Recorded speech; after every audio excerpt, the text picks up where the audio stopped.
Sir సాధారణంగా అంటే కొత్తగా స్టాక్ మార్కెట్లోకి వచ్చేటువంటి కంపెనీలు ఐపీఓ వైపు ఎక్కువగా అంటే ఆకర్షితులవుతూ ఉంటారు. అసలు ఒక సాధారణ సగటు మనిషికి ఐపీఓ అంటే ఏంటి? అసలు దాన్ని ఎలా అనాలిసిస్ చేయాలంటారు? సో ఐపీఓ అంటే ఇనిషియల్ పబ్లిక్ ఆఫరింగ్. హ్మ్.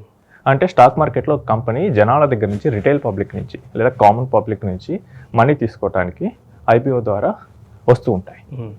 నార్మల్గా కంపెనీస్ మెయిన్గా 2 టైప్స్గా మనీ తీసుకోవచ్చు ఫండింగ్ ఓకే. Capital accumulation. ఒకటి ఏంటంటే డెట్, హ్మ్. 2 ఈక్విటీ సెల్లింగ్. హ్మ్. డెట్ అనేది ఏంటంటే కంపెనీకి కొంచెం బర్డెన్గా ఉంటుంది. సో ఇప్పుడు డెట్లో ఏం జరుగుతుందంటే నేను ఫర్ ఎగ్జాంపుల్ నాకు ఒక కంపెనీ ఉంది, హ్మ్. నేను 10 కోట్లు మార్కెట్లో నుంచి డెట్ తీసుకున్నాను. ఓకే. వాళ్ళు ఏం ఫ్రీగా ఇవ్వరు కదా. అవునవును. So they will expect interest. హ్మ్. 10% ఇంట్రెస్ట్ అనుకుందాం.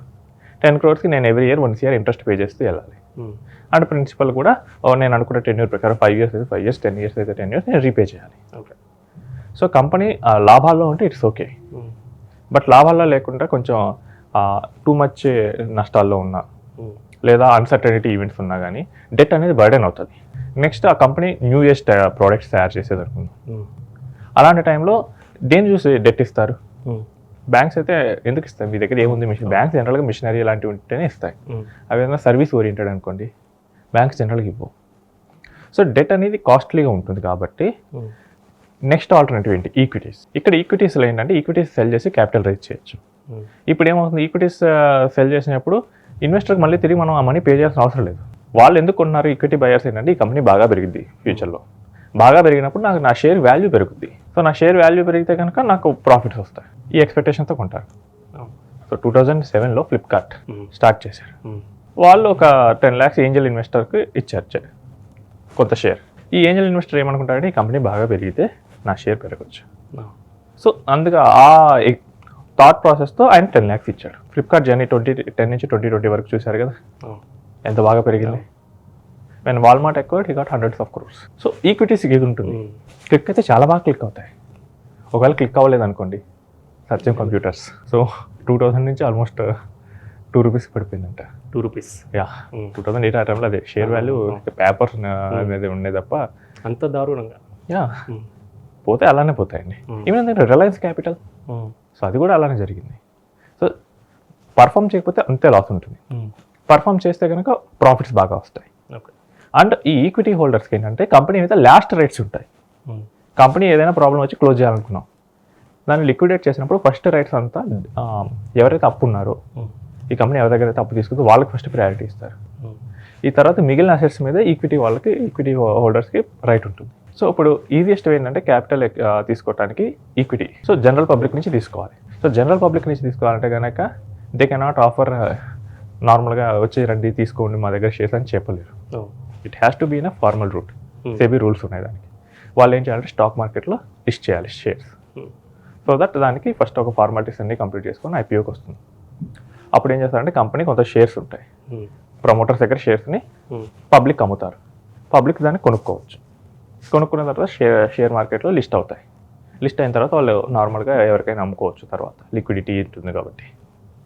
సో ఇప్పుడు కంపెనీలో నేను ఇన్వెస్ట్ చేయాలి అంటే ఈ కంపెనీ ఎలాంటిది అది మేము చూసుకోవాలి. హ్మ్. ఎట్లా పడితే అట్లా బ్లైండ్గా ఇన్వెస్ట్ చేయకూడదండి. మీకు పేటిఎం 2200 వరకు ఐపీఓ ప్రైస్, హ్మ్. అక్కడి నుంచి 350 వరకు పడింది. హ్మ్.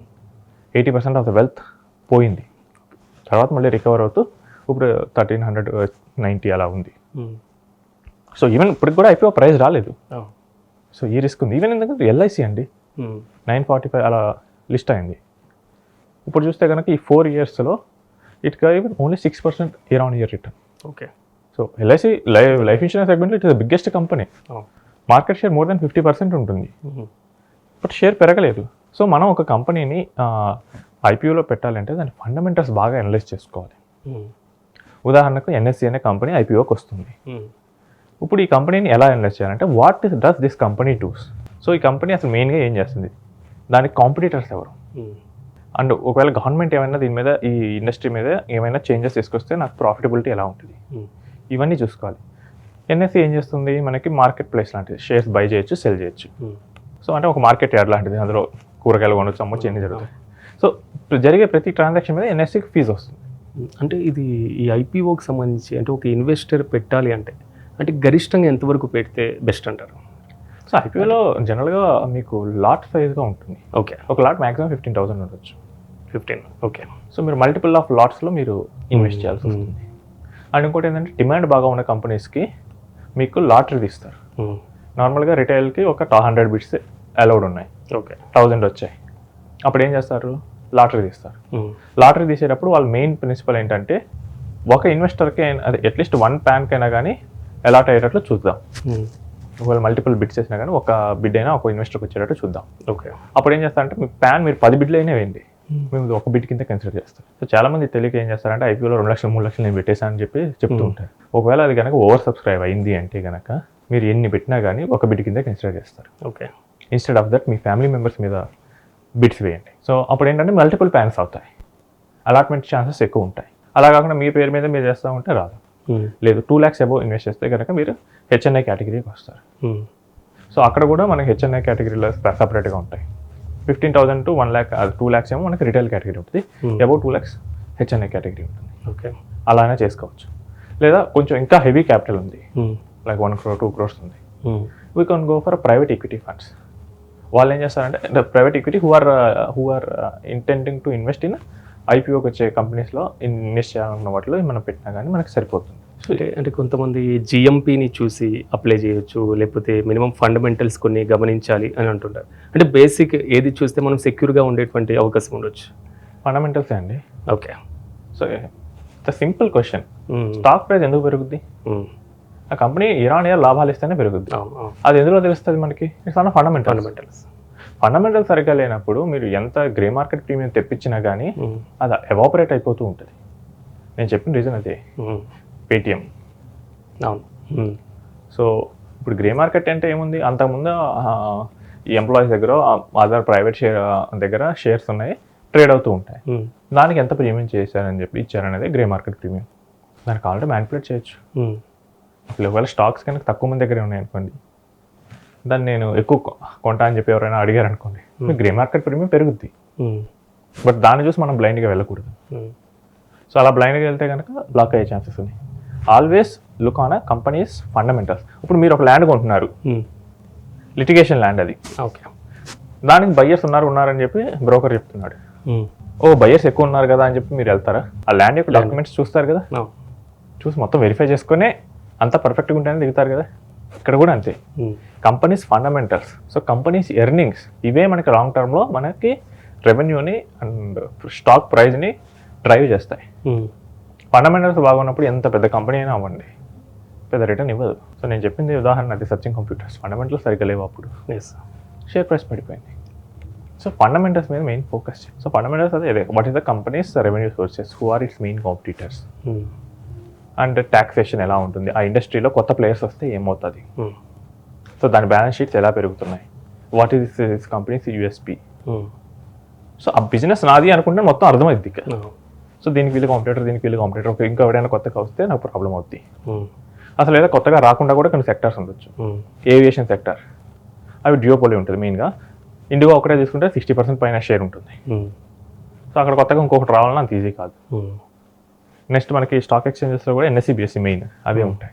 కొత్తగా ఇంకొకటి రావాలన్నా ఈజీ కాదు. ఈవెన్ మనకి ఈ కామర్స్ సెక్టర్లో మీరు జనరల్గా 99% of the people they will buy from Amazon are Flipkart. So అక్కడ కూడా డ్యూపోలి ఉంటుంది మెయిన్గా, అంత ఈజీ కాదు. అలాంటి వాటిలో ఇన్వెస్ట్ చేస్తే ఓకే.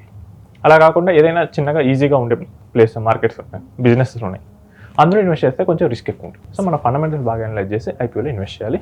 అండ్ మన పేరు మీద ఎక్కువ లాట్స్ ఇన్వెస్ట్ చేయడం కన్నా డైవర్సిఫై చేసుకుందాం. ఫ్యామిలీ మెంబర్స్ మీద ఇన్వెస్ట్ చేస్తే కనుక ఐపీఓలో అలాట్మెంట్ ఛాన్సెస్ అనేవి ఎక్కువ ఉంటాయి. ఓకే. చాలామంది ఐపీఓస్ని మనకి లిస్టింగ్ గెయిన్స్ కోసమే ఇన్వెస్ట్ చేస్తారు. సో లిస్టింగ్ గెయిన్ కోసం ఇన్వెస్ట్ చేసేటప్పుడు మీకు బిడ్ ఎంత ఓవర్ సబ్స్క్రైబ్ అయింది అండ్ గ్రే మార్కెట్ ప్రీమియం, ఈ రెండింటిని కన్సిడర్ చేసి డెసిషన్ తీసుకోవాలి along with fundamentals. Okay. So అప్పుడు మనకి మల్టిపుల్ బిడ్స్లో కనుక మనం మల్టిపుల్ మెంబర్స్ మీద కనుక బిడ్ వేసినట్లయితే ఐపీఓలో అలాట్ అయ్యే ఛాన్సెస్ ఉంటాయి. ఐపీఓలో ఎలా ఇన్వెస్ట్ చేయాలి? 2 ways, ఏదో విత్ నెట్ బ్యాంకింగ్ ఆర్ లేకపోతే మన స్టాక్ బ్రోకర్ యాప్ ద్వారా. ఓకే. నెట్ బ్యాంకింగ్లో మనకి ఐపీఓ బిడ్ అనే ఆప్షన్ ఉంటుంది. అక్కడ యాస్బా మోడ్లో మన అమౌంట్ మీద లీన్ మార్కింగ్ చేసుకొని అప్లై చేయొచ్చు. మన డిమాట్ నెంబర్, ఆ కంపెనీ డీటెయిల్స్ ఇచ్చేస్తే కనుక మన అమౌంట్ లాక్ చేస్తారు. లేదా మన స్టాక్ బ్రోకర్ యాప్ ద్వారా యూపీఐలోకి వెళ్ళేసి మనం పిన్ నెంబర్ ఎంటర్ చేస్తే అమౌంట్ బ్లాక్ అవుతుంది. సో ఐపీఓ అలాట్ అయితే కనుక మన దగ్గర నుంచి డబ్బులు కట్ అవుతాయి, అలాట్ అవ్వకపోతే మనకి లీన్ తీసేస్తారు. Okay. It's very simple process అండి. ఒక 5 minutes ఐపీఓ అయిపోతుంది. Just ఒకప్పుడు అంటే పేపర్లు రాసేవాళ్ళు, అప్లికేషన్ రాసి సబ్మిట్ చేయాలి ఆర్టీఎస్కి, ఇదంతా ఇప్పుడు లేదు. It's very easy process. So listing games కోసం అనుకుంటే చెక్ జిఎంపి, చెక్ ఎంత ఓవర్ సబ్స్క్రైబ్ అయింది. ఓకే. ఓవర్ సబ్స్క్రైబ్ అవ్వకుండా జిఎంపి ఉందంటే మళ్ళీ డేంజర్. అండ్ ఫండమెంటల్స్ ఈ కాంబినేషన్లో చూసుకోండి. లాంగ్ టర్మ్ అయితే focus only on fundamentals. Fundamentals is the driving force. Okay. So ఆ ఫండమెంటల్స్ మీద ఫోకస్ చేసుకొని మీరు ఇన్వెస్ట్ చేసుకోవచ్చు. రైట్.